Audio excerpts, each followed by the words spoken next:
have you been? I've beamed and beamed. Sorry, miss. I was giving myself an oil job. In 1956, two screenwriters walked into MGM's executive boardroom and did something nobody had ever done before. They acted out an entire science fiction movie, complete with sound effects, monster impressions, and dramatic gestures, trying to convince a room full of skeptical executives to spend a fortune on a genre Hollywood considered worthless. And somehow, it worked. That performance launched the most expensive science fiction film ever made at the time, featuring a robot that cost more than most actors' salaries, a soundtrack that didn't legally qualify as music, and a poster that lied about the entire plot. This is the story of Forbidden Planet, the film that almost didn't exist, but ended up changing cinema forever. As you requested. Total 60 gallons. Number 1. The stuntman who got fired for a 5-martini lunch. Inside Robbie the Robot was a human being, and that human being, on one particular afternoon in 1955, made a catastrophic decision. His name was Frankie Darro, a 5'3" former child star and professional stuntman who'd spent decades doing dangerous stunts for bigger actors. Getting inside Robbie was supposed to be his easiest gig in years. Just walk around in an expensive costume, operate some levers, don't fall over. Simple. Except Frankie Darro had a drinking problem. It wasn't a secret. Everyone in Hollywood knew. He'd even opened his own bar on Santa Monica Boulevard called Try Later, named after the response he got most often from casting agents. But MGM hired him anyway because he was small enough to fit inside Robbie's 7-foot frame and experienced enough to handle the mechanics. On the day it all went wrong, Frankie went to lunch. And he didn't come back with a sandwich. He came back with 5 martinis in his system and barely able to stand. The crew didn't notice immediately. They strapped him into Robbie's costume, sealed the sections, connected the power cables, and called action. Frankie took 3 steps and started swaying.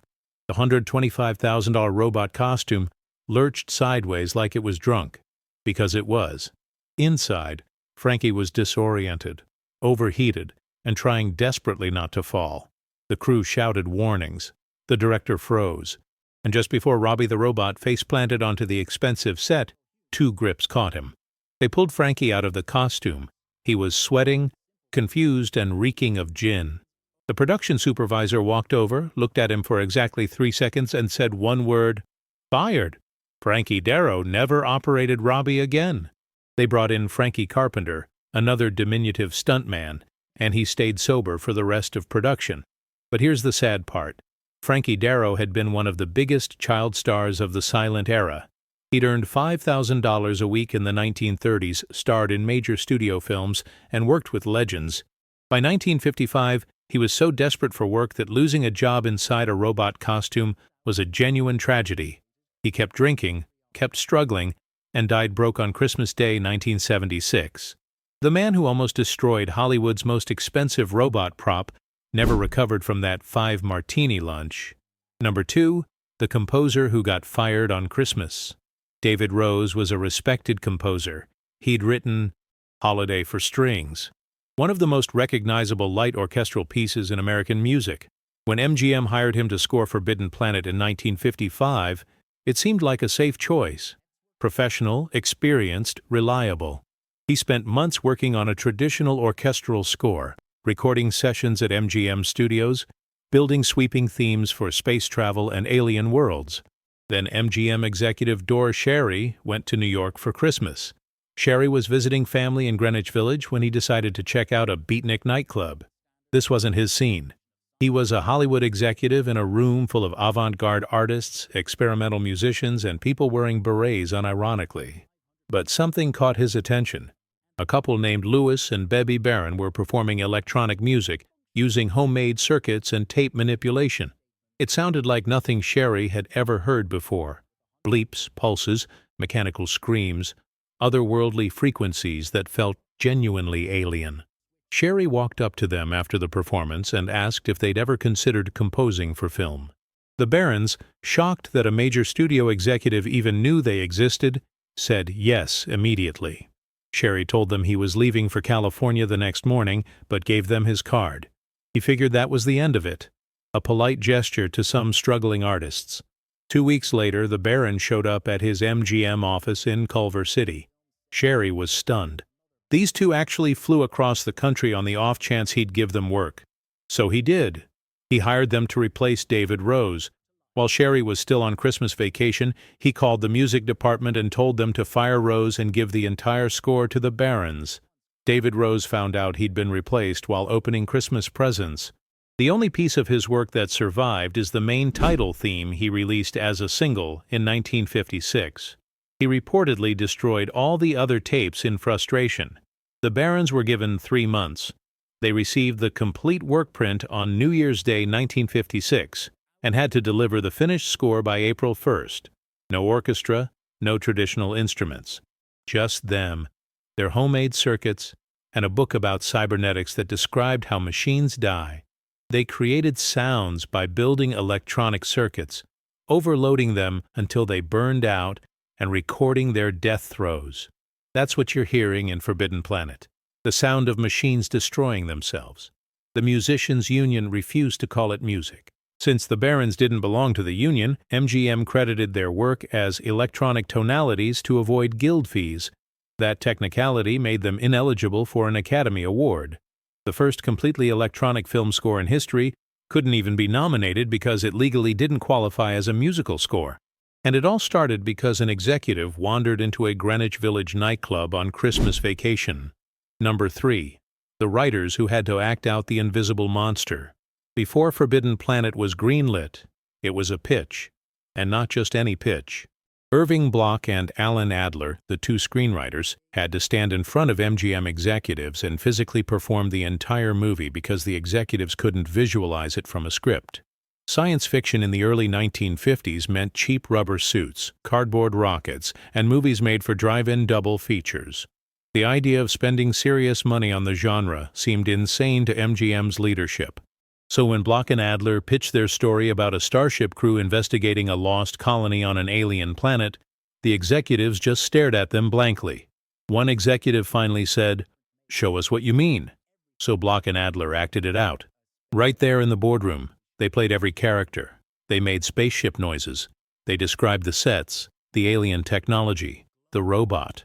And when they got to the invisible monster, they had to physically embody it, growling, stomping, pretending to tear through doors while executives in suits watched in confused silence. It should have been humiliating. It should have gotten them thrown out. Instead, MGM said yes.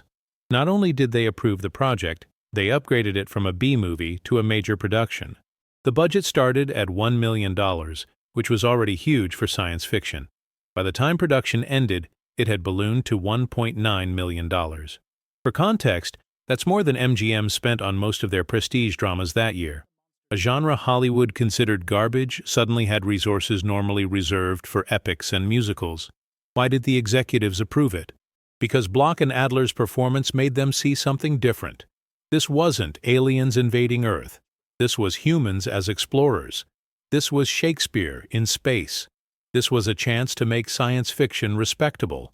And watching two grown men act out a monster they couldn't see somehow convinced a room full of skeptics to take the biggest gamble on sci-fi in Hollywood history. Number 4.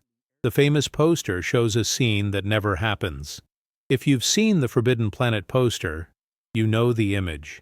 Robbie the Robot, towering and menacing, carrying a terrified woman in a torn dress while explosions and chaos rage in the background.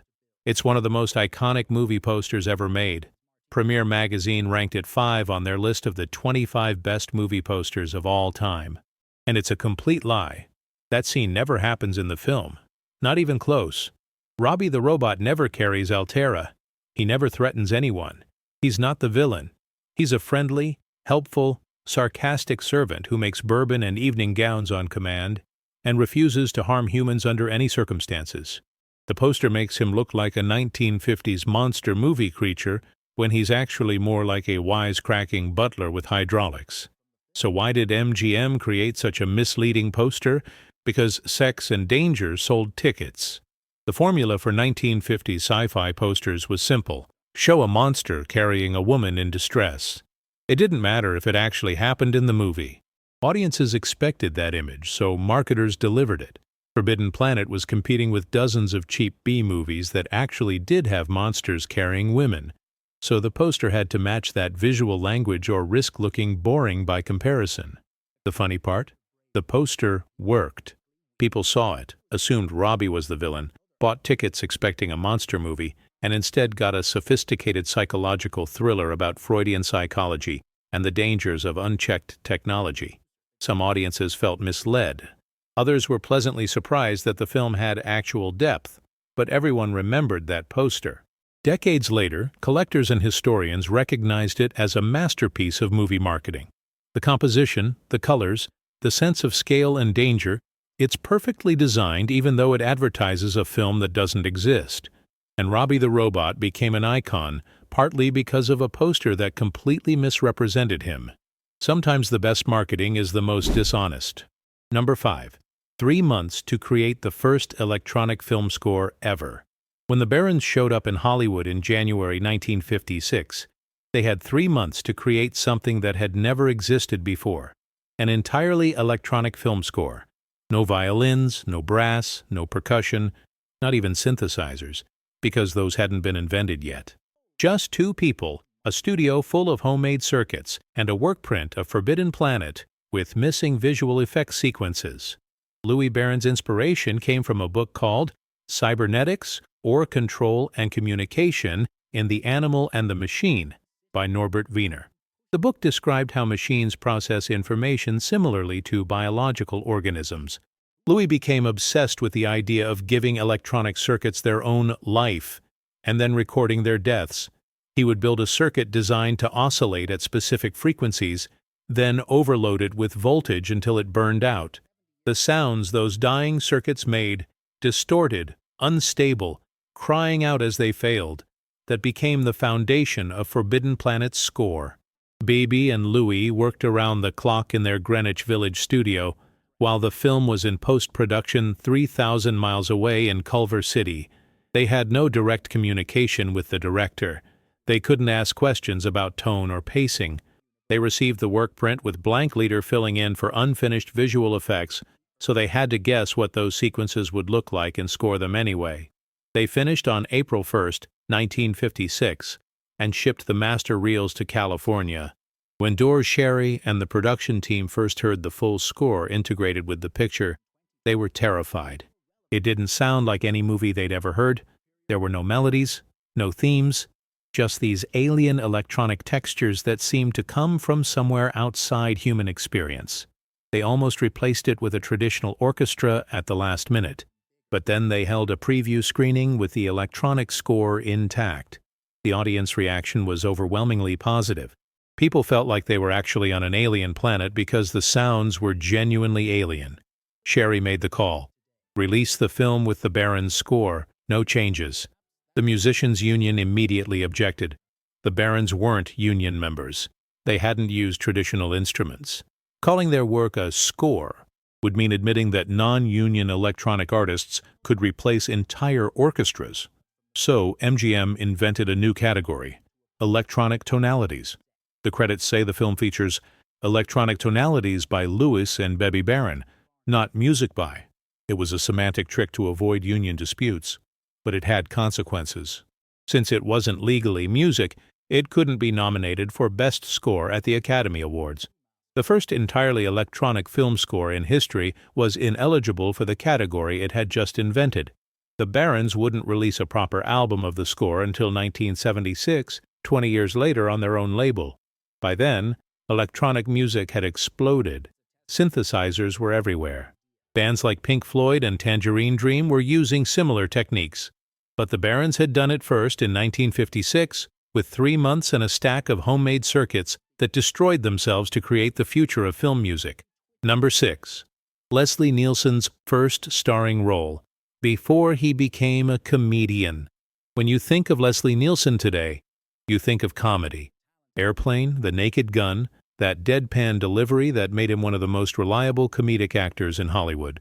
But in 1956, Leslie Nielsen was a completely unknown dramatic actor, and Forbidden Planet was his first starring role.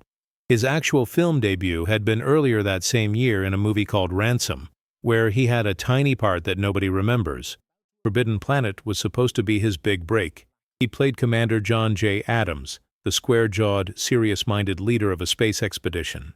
He didn't crack jokes. He didn't wink at the camera. He played it completely straight, all authority and military discipline, exactly the kind of role that was supposed to launch him as a leading man in dramas and action films. And it worked, sort of. Forbidden Planet gave him visibility. He got more work after it.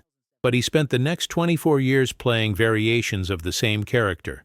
Serious, stone-faced, reliable. He was the guy you cast when you needed someone who looked trustworthy and commanded respect. He appeared in westerns, crime thrillers, disaster movies, always as the authoritative figure. Then in 1980, he was cast in Airplane, and everything changed.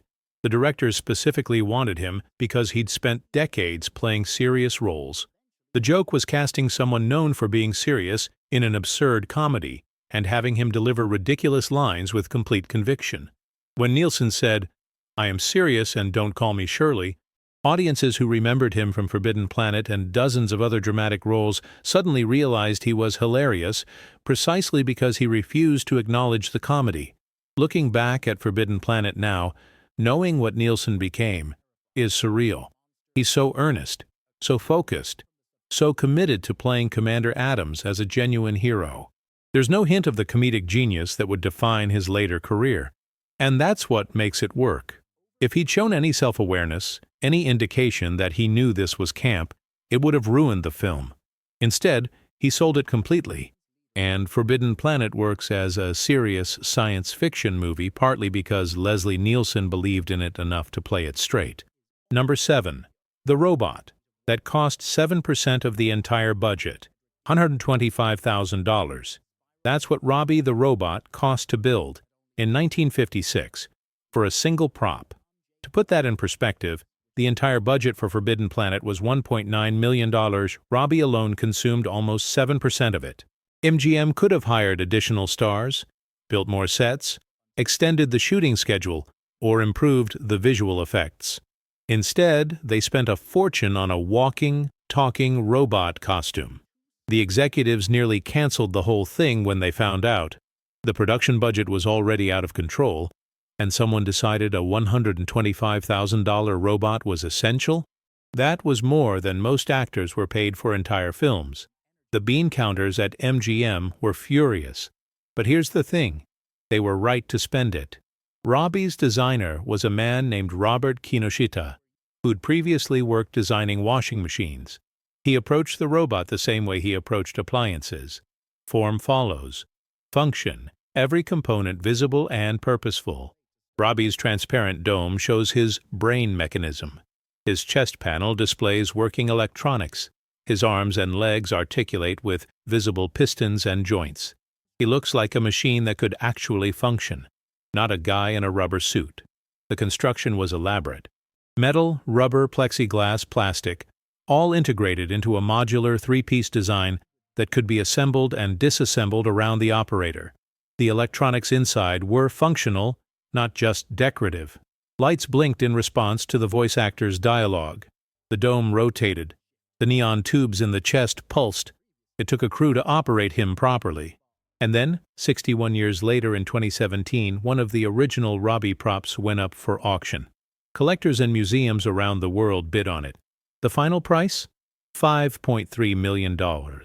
That broke the record for the most expensive movie prop ever sold at auction, beating the Maltese Falcon statue, which had sold for $4 million. A prop that cost $125,000 in 1956 was worth $5.3 million in 2017. That's not just inflation. That's cultural impact. Robbie the Robot became more valuable than most actors' entire careers. The executives who nearly had heart attacks over the budget, they accidentally funded one of the most valuable pieces of movie history ever created. Number 8. The sets that were built before budget approval. Arthur Lonergan, the production designer for Forbidden Planet, made a decision that should have gotten him fired. He started building the massive Krell laboratory sets before getting final budget approval. Not sketches, not models. The actual full-size multi-story sets with working machinery, catwalks, and lighting effects. This wasn't a small mistake. The Krell furnace alone was several stories tall. It required custom metalwork, industrial-scale construction, and weeks of labor from dozens of craftsmen.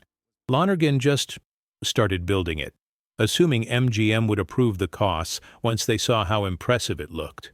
When the budget department finally realized what was happening, the sets were already half-finished.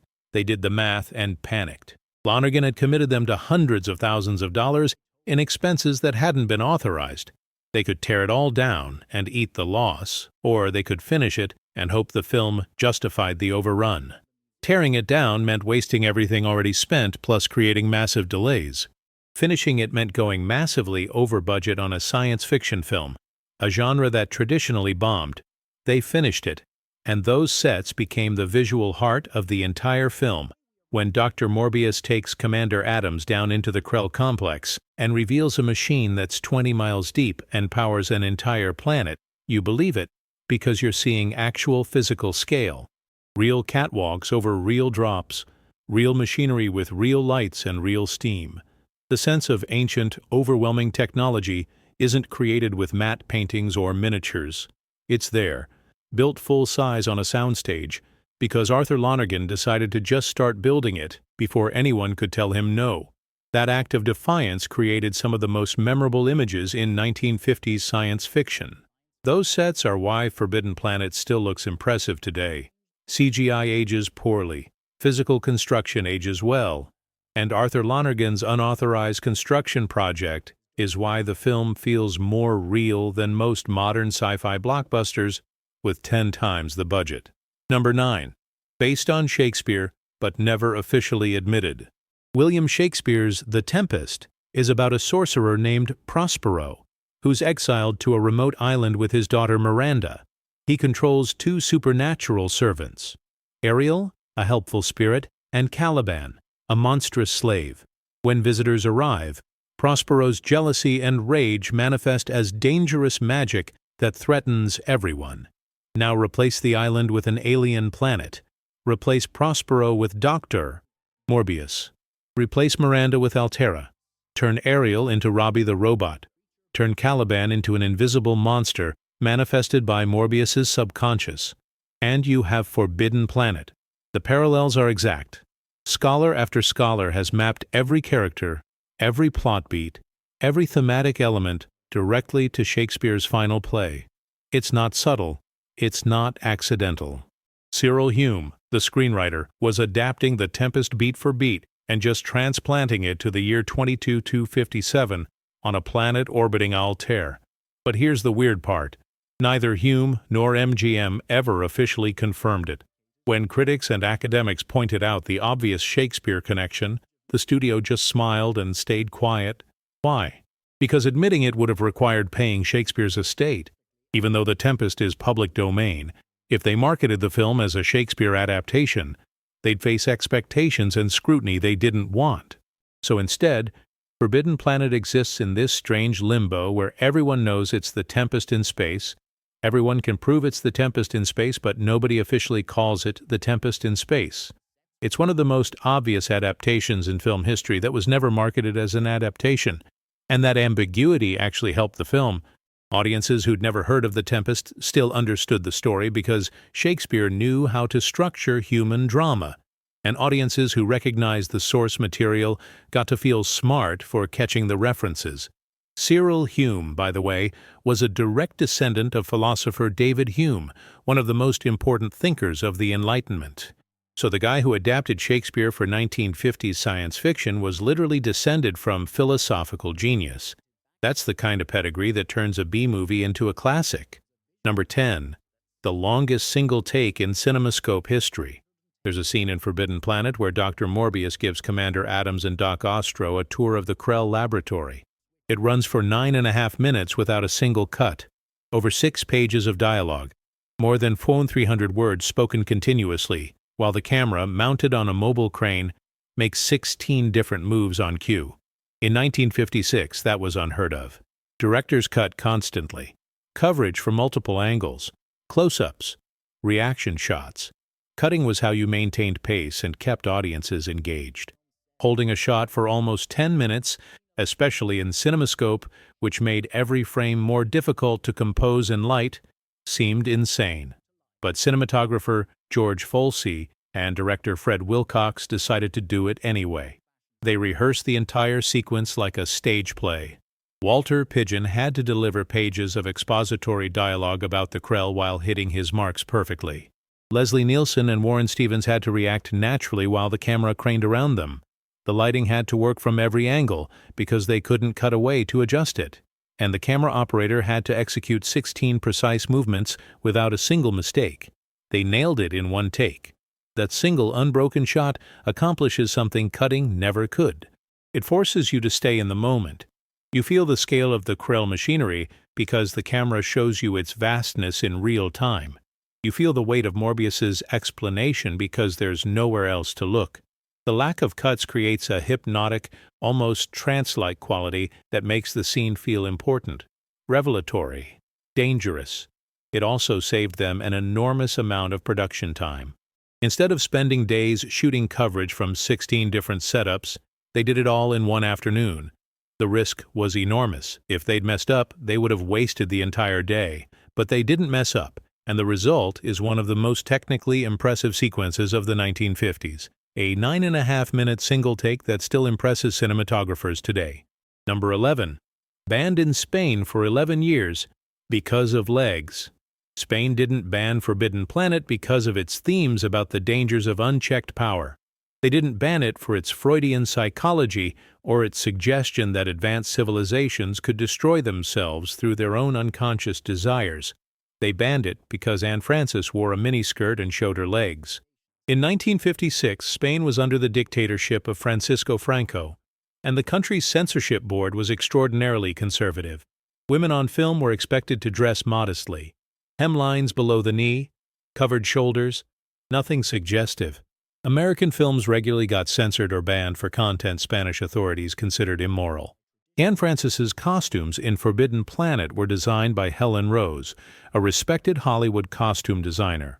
The miniskirts weren't meant to be scandalous. They were meant to look futuristic.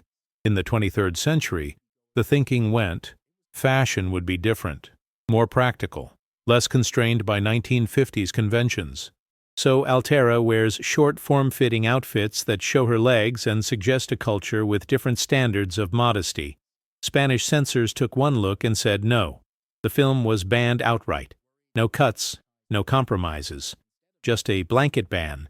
Forbidden Planet remained illegal to show in Spain until 1967, 11 years after its release. By the time Spanish audiences finally got to see it, the film was already considered a classic everywhere else. The irony? Anne Francis's costumes are tame by modern standards. You'd see more skin at any beach. But in 1956, in a repressive cultural climate, seeing a woman dressed that way in a major studio film was genuinely shocking. And Spain's censorship actually proved the film's point better than any review could. Forbidden Planet was challenging conventions, pushing boundaries, suggesting that the future would look different from the present. Spain's ban confirmed that it succeeded. Number 12. The work print that survived when it should have been destroyed. In Hollywood, work prints get destroyed. It's standard practice. Once a film is finished, and the final version is approved, you don't need the rough cuts anymore. They're inferior versions that just take up vault space, so studios destroy them. Forbidden Planet's work print should have met the same fate. It didn't. Nobody knows exactly why. Maybe someone at MGM forgot to process the destruction order. Maybe a film editor hid it deliberately. Maybe it was just bureaucratic chaos and the work print got misfiled. Whatever the reason, it survived. And in 1977, 21 years after the film's release, someone found it. The discovery was significant because work prints show you the film before final editing decisions were made. Forbidden Planet's work print contains different dialogue, different characterizations, different scenes. Some moments that seem smooth in the final cut are awkward in the work print. Some performances feel different. Some visual effects sequences were still missing, replaced with blank leader. The differences aren't massive, but they're revealing. You can see the evolution of the film. You can see what didn't work and got fixed. You can see moments where the editor, Ferris Webster, had to make choices about pacing, tone, and clarity. It's like having a rough draft of a novel when you're only supposed to have the published version. Film historians study that work print obsessively because it's a window into the creative process. Most films from the 1950s exist only in their final form. You have to guess at what changed during editing. With Forbidden Planet, you can actually see it, and the fact that the work print survived at all is an accident that shouldn't have happened. Somewhere, someone broke the rules, and because of that, we understand how Forbidden Planet was made better than we understand almost any other film from that era. Number 13. The monster has a goatee, because it's actually Morbius. When the id monster attacks the spaceship, it's briefly visible as a glowing red outline animated by Disney artist Joshua Meador. Most audiences just see a scary shape, claws and fangs and rage. But if you look closely, really closely, the monster has a small, distinctive goatee beard. And in the entire film, only one character has a goatee. Dr. Morbius. That's not an accident. It's a visual clue. The monster from the Id is literally Morbius. His unconscious mind, amplified by Krell technology, manifesting his jealousy and rage as a physical creature. The goatee is Meador's way of showing the connection without making it obvious. It's a subliminal detail that your brain might register without consciously noticing. Meador was on loan from Disney specifically for this project. Walt Disney Productions didn't usually lend their animators to other studios, but MGM needed someone who could create convincing animated sequences integrated with live action, and Meador was one of the best. He created approximately 29 separate animation effects for the film, including laser beams, force fields, and energy discharges. But the id monster was his masterpiece. He drew each frame of the creature in pencil on translucent vellum paper, then photographed it in high contrast so only the major details remained visible. Those images were reversed into negative, making the creature appear as a glowing white outline, then tinted red. The result is something that looks simultaneously solid and transparent, visible and impossible, there and not there. It's one of the most unsettling visual effects of the 1950s precisely because it's unclear how real it's supposed to be. And that little goatee, that tiny detail Meador added to connect the monster to its creator, is the kind of craftsmanship that separates great effects work from merely competent effects work. Decades later, people are still discovering new details in Meador's animation. That's the sign of an artist who cared about getting it exactly right. Number 14. MGM borrowed the competition's movie to study it.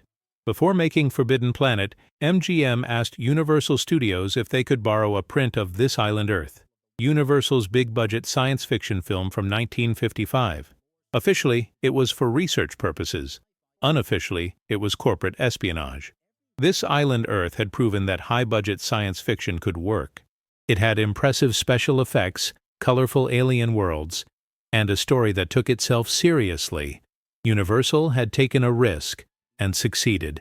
MGM wanted to understand why, so they borrowed a print, studied it frame by frame, analyzed its techniques, and used that knowledge to make Forbidden Planet bigger, better, and more ambitious. Universal had no idea how much influence they'd had. They lent MGM the print as a professional courtesy between studios. They didn't know MGM's entire approach to Forbidden Planet was informed by studying their film. The visual effects techniques, the production design philosophy, the decision to shoot everything on sound stages, all of it was influenced by what MGM learned from This Island Earth. And then Forbidden Planet came out and completely overshadowed the film it had studied. Critics and audiences immediately recognized Forbidden Planet as the superior film. Better effects, better story, better performances, more ambitious themes. This Island Earth is still a cult classic, but Forbidden Planet became a masterpiece. MGM had taken Universal's playbook and improved on it in every way. This kind of thing happened constantly in old Hollywood. Studios weren't just competing. They were learning from each other, borrowing techniques, stealing ideas, and trying to one-up each other's successes. The best films of the era often came from that competitive process. Someone takes a risk, someone else studies why it worked, and someone else makes it better. Forbidden Planet exists because Universal proved science fiction could be taken seriously, and MGM decided to prove they could do it even better. Number 15. Props became more famous than the movie. After Forbidden Planet wrapped production, MGM didn't throw away the props. They were too expensive. Robbie the Robot had cost $125,000. The C-57D flying saucer model was elaborate and reusable. The crew uniforms were well made and functional, so MGM kept everything and reused it for years. Robbie became the hardest-working robot in Hollywood. He appeared in The Invisible Boy in 1957, basically his own starring vehicle. Then he started showing up on television. 3 different episodes of The Twilight Zone used him, sometimes as Robbie, sometimes with a different head, sometimes just as background dressing. Lost in Space used him multiple times. The Thin Man featured him in an episode about a robot client. Mork and Mindy had him as a museum display. He showed up in over 20 different productions. The C-57D flying saucer appeared in The Twilight Zone's famous episode To Serve Man. The crew uniforms were reused in multiple MGM productions. Even small props from Morbius's house showed up in background shots of other films. MGM got more value out of Forbidden Planet's props than they did from most of their actual stars. And Robbie's celebrity kept growing. By the 1970s and 1980s, people who'd never seen Forbidden Planet still recognized Robbie. He was in commercials. He appeared at science fiction conventions. He became a symbol of 1950s optimism about technology and the future. And when the original prop sold for $5.3 million in 2017, it proved that Robbie had transcended the film he came from. That's extraordinarily rare in cinema. Usually props are forgotten once a film leaves theaters, but Robbie became more culturally significant than Forbidden Planet itself. He's the single most recognizable movie robot of the 1950s, more famous than any robot from any science fiction film until R2-D2 and C-3PO came along 20 years later. And MGM's decision to reuse him instead of destroying him after filming ended is why he became an icon instead of a forgotten piece of movie history. Number 16. The kissing scene MGM censored from themselves. When MGM reissued Forbidden Planet in the 1960s as part of a children's matinee package, they cut a scene. Not because it was violent, not because it was scary, because it involved a kiss. In the scene, Lieutenant Jerry Farman convinces the socially naive Altera that kissing is good for her health. It's clearly seduction. Altera has never interacted with men other than her father, so she doesn't understand romantic or sexual dynamics. Farman exploits that innocence to manipulate her into kissing him. It's uncomfortable even by 1956 standards because the power dynamic is so obviously wrong. For the original 1956 theatrical release, that scene stayed in. But when MGM decided to market the film to children a decade later, they realized that scene wasn't appropriate for kids. So they cut it entirely. Not because of censorship boards or protest groups. MGM censored themselves because they'd shifted the target audience and didn't want to explain to parents why their children's matinee included a scene about manipulating a naive woman into a kiss. The irony is that the rest of the film is far darker than that one scene. The entire plot revolves around Freudian psychology. The monster from the eye kills multiple people violently, and the climax involves a man confronting the darkest parts of his own subconscious. But violence was acceptable for kids. Psychological horror was acceptable for kids. A kiss with uncomfortable implications? Cut it. That decision reveals a lot about American cultural priorities in the 1960s. Violence could be educational. Monsters could teach lessons about fear and bravery. But sexuality, even implied, was off limits. MGM knew exactly which scene would get them in trouble with parents, and they removed it preemptively. It's a fascinating glimpse into what studios considered acceptable versus problematic when marketing to children. Number 17. World premiered at a sci-fi convention, not Hollywood. Forbidden Planet's world premiere didn't happen at Grauman's Chinese Theater or the Egyptian in Hollywood. It happened at the Southeastern Science Fiction Convention in Charlotte, North Carolina on March 3rd and 4th, 1956. MGM made a deliberate choice to show the film to hardcore science fiction fans before showing it to general audiences or critics. This was radical. Studios premiered their films in Los Angeles or New York to generate media coverage and industry buzz. Premiering at a small regional science fiction convention meant prioritizing the fans of the genre over the Hollywood establishment. It was a sign of respect. MGM was saying, "This film is for you first, and if you like it, then maybe mainstream audiences will follow." The convention attendees loved it. They recognized immediately that Forbidden Planet was different from the cheap sci-fi they were used to. Real budget, real effects, real ambition. The word of mouth from that convention audience helped build anticipation before the film's wider release on March 23rd. By the time Forbidden Planet opened in over 100 cities nationwide, science fiction fans had already claimed it as theirs. That premiere strategy created loyalty. The genre fans who saw it first became evangelists. They told their friends. They wrote enthusiastic reviews in fanzines.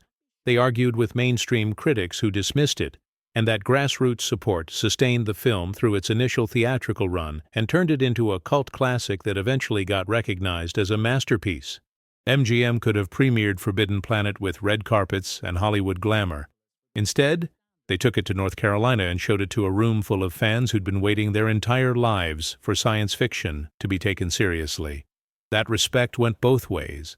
The fans rewarded MGM with decades of devotion. Number 18. The test screening that stopped all further editing. When Ferris Webster finished editing Forbidden Planet, he had what's called a rough cut. It wasn't polished. Transitions were abrupt in places. Some scenes could have been tightened. There were moments that felt rough. Webster wanted to keep refining it, creating a proper final cut with all the smoothness and precision that professional editing requires. But before he could do that, MGM held a test screening. They showed the rough cut to a preview audience to gauge reaction and identify problems that needed fixing. The response was overwhelming. The audience loved it. The comment cards were enthusiastic. The studio executives watching from the back of the theater were stunned by how positive the reaction was. So Doris Sherry made a decision that shocked everyone. He ordered the film released exactly as it was. No further editing, no polish, no refinement. The rough cut would be the final cut. Webster protested. He had a list of improvements he wanted to make. Sherry didn't care. The test audience had validated the film exactly as it existed. Any changes risked making it worse. That decision is still debated by film editors today.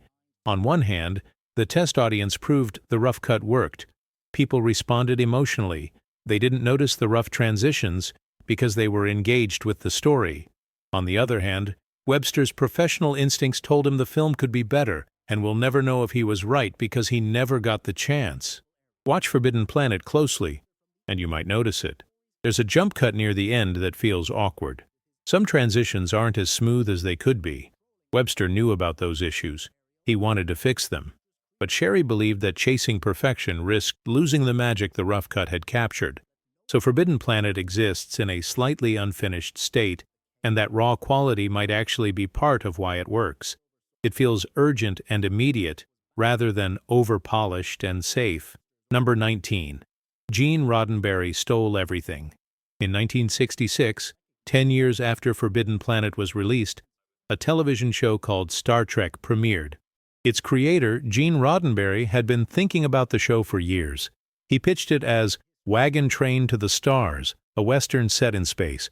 But if you actually watch Star Trek, it's not a Western.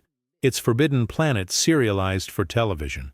The United Planets cruiser C-57D becomes the USS Enterprise. Commander Adams becomes Captain Kirk. The mission to investigate a lost colony becomes the ongoing mission to explore strange new worlds. Dr. Morbius's obsessive pursuit of knowledge becomes the template for dozens of Trek episodes about scientists who go too far. Robbie the Robot's personality and loyalty paves the way for Data in the next generation. Even the Enterprise's registration number, NCC 1701, contains an homage. C-57D reversed and reimagined. But it goes deeper than surface references. Roddenberry understood what made Forbidden Planet work. It treated science fiction as a vehicle for exploring big ideas. The monster from the ID isn't really about a monster. It's about what happens when brilliant people gain power they're not psychologically ready to wield. That's the template for every great Star Trek episode. Take a sci-fi premise and use it to explore human nature, morality, power, responsibility. Roddenberry never hid his influences. He openly discussed Forbidden Planet in interviews. But the extent of the borrowing is remarkable. Star Trek isn't just inspired by Forbidden Planet. It's a direct descendant. The DNA is identical.